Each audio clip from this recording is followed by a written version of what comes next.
Hello and welcome back to Better Minecraft, the Fabric Edition. And I don't know what happened here. You can see how the dirt's growing back. It looked like a creeper went off over here, but I don't come over here all that often. And I especially haven't had a creeper blow up over here. But 2 of my beehives are gone. Luckily, I did, from that rose area, pick up some other, like, just basic oak ones for the villagers to use. But the beehives are just gone. This entire one was gone. I had to re-dig that hole and put a new campfire down. And then this one, just the beehive was gone. I don't know what happened. It looked like a creeper went off, but as far as I know, creepers don't aggro to anything else but the player. I may be wrong on that, not to mention there's a cat right over there, so it typically keeps it out of the radius of this area. I don't know what happened here. I don't know how it happened. That guy's damaged. Are you responsible for this? He's avoiding me, possibly. Last video, I don't think I ever addressed this, but I did move some of the beehives over here because it kept putting soot on that building. And I was planning on building a garden in this area anyway. Okay. That should help fix another one of the hives to be 3. I don't know what happened over here. I will state it again. But I have fixed the issue. I'm taking away these hives just to condense where the bees are. I'm going to pack every inch of this area with flowers. Just so hopefully the bees stay over here.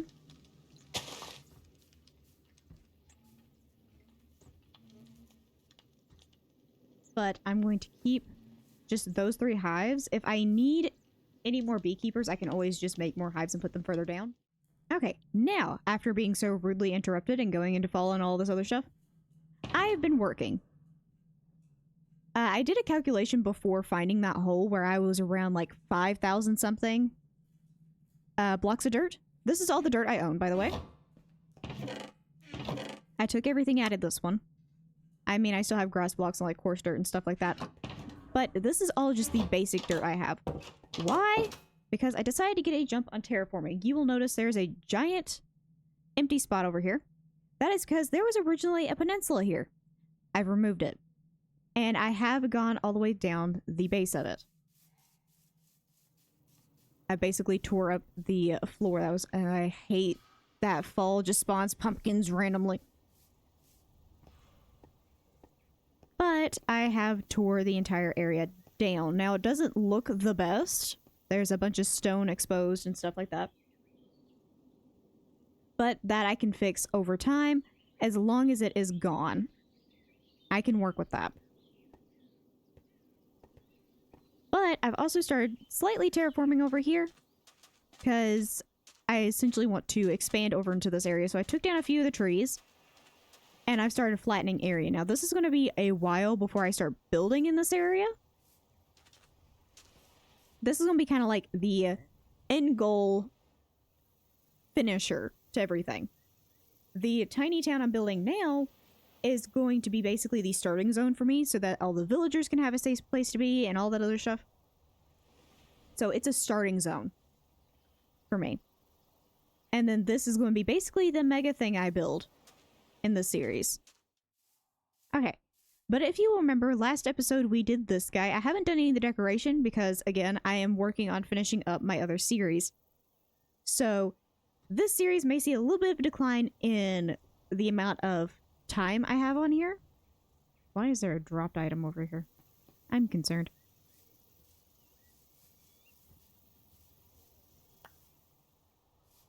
Why is there just a random lead over here? Huh?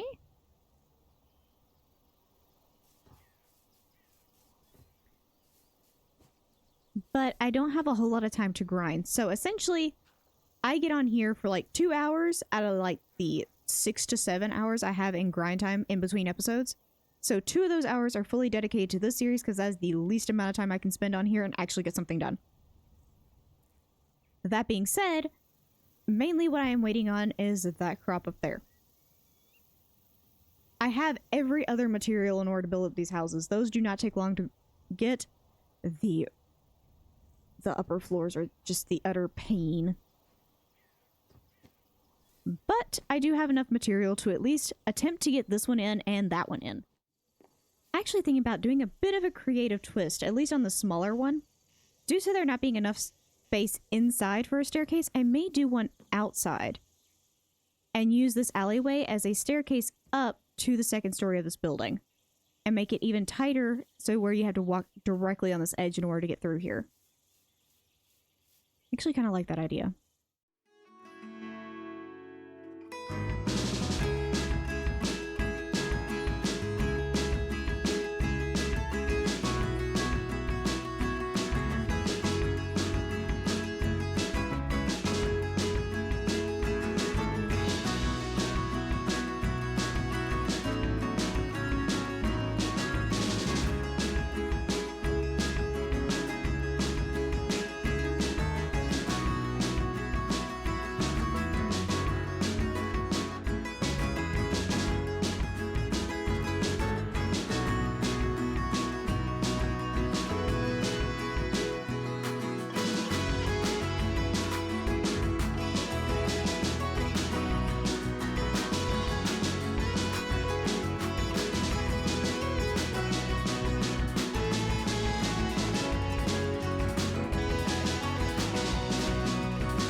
Okay, and there we go. Now, of course, I have to get all the decor in these buildings. But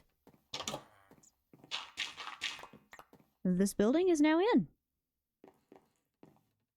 Which means I can move a bed in here and I can move the chef's crafting stations inside the bottom floor. Okay, now I haven't done any actual decor. I just moved the cabinets that were not only in that one, but the one in the back and moved them all up here. I am just going to throw all the food stuff that I managed to pull out of their stuff into there. Y'all can keep that. Now I'm going to nap real quick and then I'm going to work on tearing down both of those cooking areas so I can go ahead and get them out the way. And there we go. This side is slowly beginning to clear out. Actually, I think I can take down one more building over here because I think, yeah, I cleared this one out too. So I can go ahead and take this guy down too. Okay, and there we go. One more building down. That clears up so much space.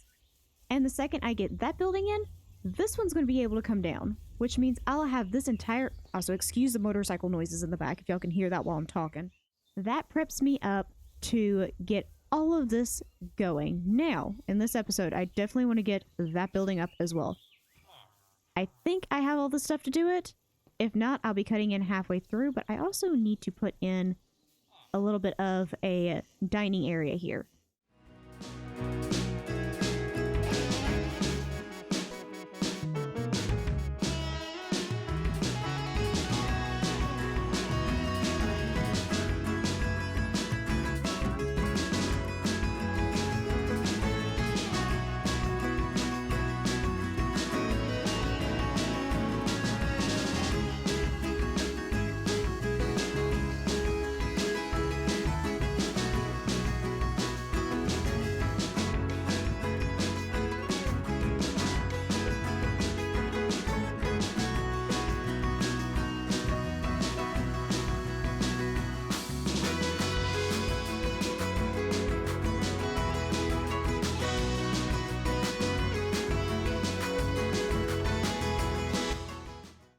Okay, now we have this building put up.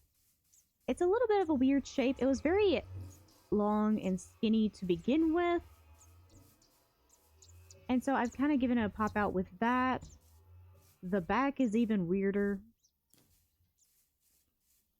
Not to mention, I gave it like this little addition over here at the end. But yeah, it has this like little weird little addition down here at the end. Like maybe the house came under new ownership and the actual deed of the house contains this little corner here too. So they end up building over it to give themselves more room. Probably one of the cooler ideas I've played with. I definitely haven't done this before with one of my buildings. Not quite sure how I feel about it yet. I feel like it should have like some more support down here at the bottom. But I could always just like fake it with like some leaves and stuff crawling up the building, stuff like that. But there's also like this weird bit down here where it's just like a bunch of blank wall. That's where the staircase is interiorly. So I'm probably going to have like some grapes and stuff laid out over here, some bushes and some vines just trailing up. Just so we can have that spot filled up. And of course, I do go back and put in the mossy cobblestone on these buildings in between episodes, as well as decorate the interior. Right now, there is nothing interiorly. I have just this aspen planks. I've been trying to pick like a new floor type to try and go in every building to make each one feel unique. This one, I almost, and I mean almost, ran out of my stuff.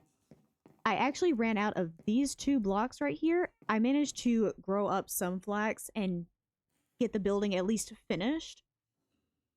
But it is definitely going to take me some time to rebuild up the amount I had. I started today with like 4 stacks, and that was coming off like the 6 stacks I had when I was doing the last building. So it takes anywhere between 3 to 4 stacks to do a building. And just to get one of these blocks, I need 2 flax, 2 clay.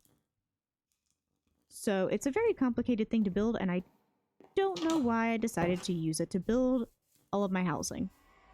But you know, it's definitely a thing.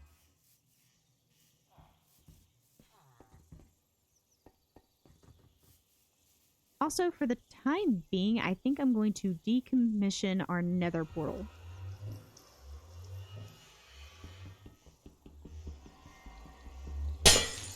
There we go. As much as I loved it being here and the convenience of it being in the town and everything, it's not only becoming loud, it's becoming a little bit of a nuisance because my iron golems keep getting hurt every time a piglin comes through there, and he can hit through those fences. So I keep having iron golems. I've actually had one die on me over here. So yeah, that's a whole thing. I am going to be putting back in a nether portal in some other location, but for right now, I'm not too interested in the nether.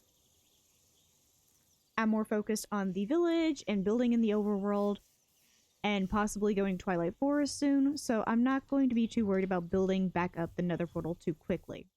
Okay, and last thing I've got to do today is take down that final building. That means this area will be clear, and that means in the next episode, I can start planning on how I want to handle this area, since this building will be gone.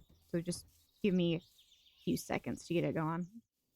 Okay, and there we go. This episode concludes the part of taking care of all the original villager houses, because now all of them are gone. Which is great. Which means now all the villagers have been moved into actual housing in here, which will keep them safer. I won't say all of my housing is completely safe, because there's some unsafe quantities here and here. But it's safer. I also have some golems I need to drag out of certain farms, so they will stop causing mayhem.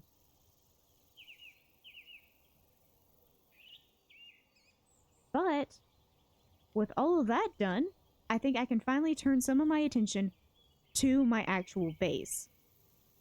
Which means next episode, we're going to start work on my actual base. We're going to start figuring out how I want things to look, how tall the building's going to be, things of that nature.